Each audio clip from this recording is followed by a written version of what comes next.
Hello everyone! Welcome back again to my channel.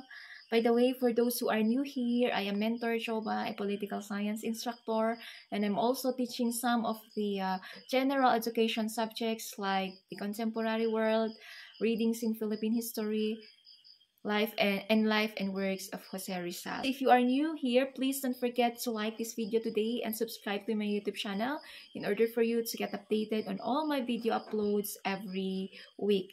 Okay, so without further ado, let's start.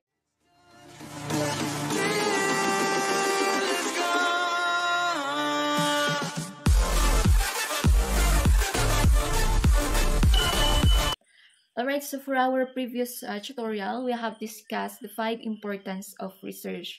And for now, we will be discussing the tips on how you are going to improve your research skills. Sabi nga nila, research is also a skill.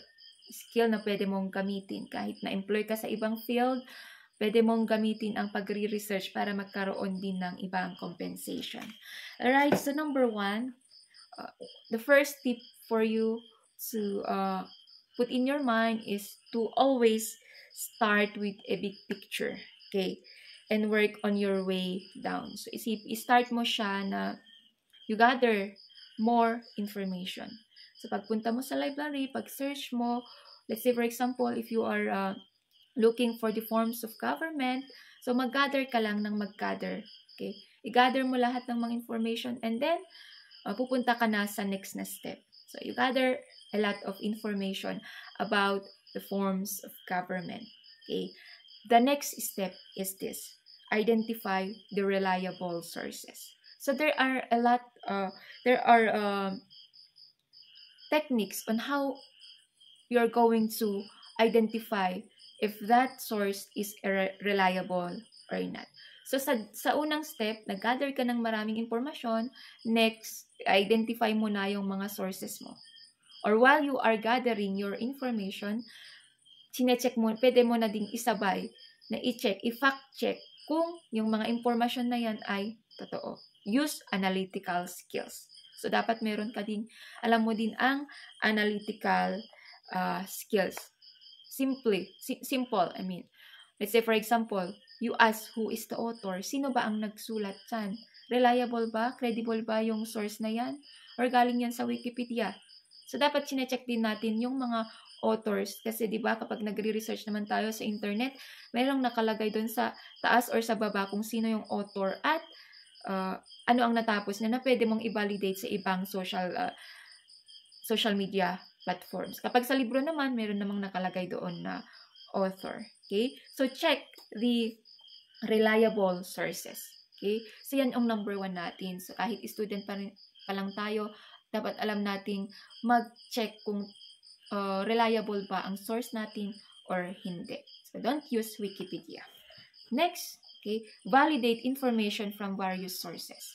So, after gathering a lot of information, after you already check the reliable sources, you have also to validate them. Okay. Paano mag-validate? Okay. So, magbasa ka or hanapin mo yung dalawang sources na nagtutugma or as in na pareho ang sinasabi nila sa forms of government. Hanapin mo yung mga sources na nagsasabi na, there are 5 sources, forms of government. I'm sorry. Tapos ganyan din yung sinasabi. Pag mixin mo na, pag i-mix mo yan, or pag nailatag mo na lahat, makikita mo na, ito pala, magkakapareho sila. So, ito siguro. Ito yung i-call out ko na information dahil magkakapareho sila. Ganito naman yung sinabi ng ibang sources. Okay? So, that is 1. And then, of course, you have to take in new information. That is the 4th thing that you're going to do. Take in new information. I-digest mo. I-accept mo na ganyan. Hindi ka nag-research para baliwalahin mo lang. Nag-research ka dahil gusto mong madagdagan ang inyong kaalaman tungkol sa mga bagay. So, you have to take in new information.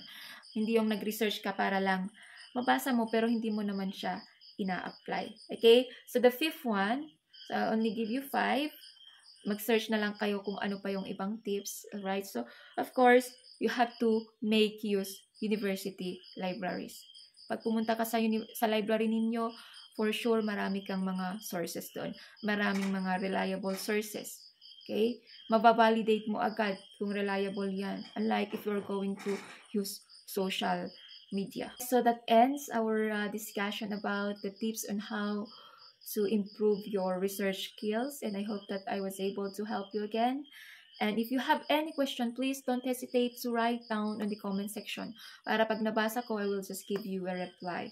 Okay, so that's all for today, and please don't forget to like this video today, share, and subscribe to my YouTube channel in order for you to get updated on all my video uploads every week. Okay, so goodbye everyone!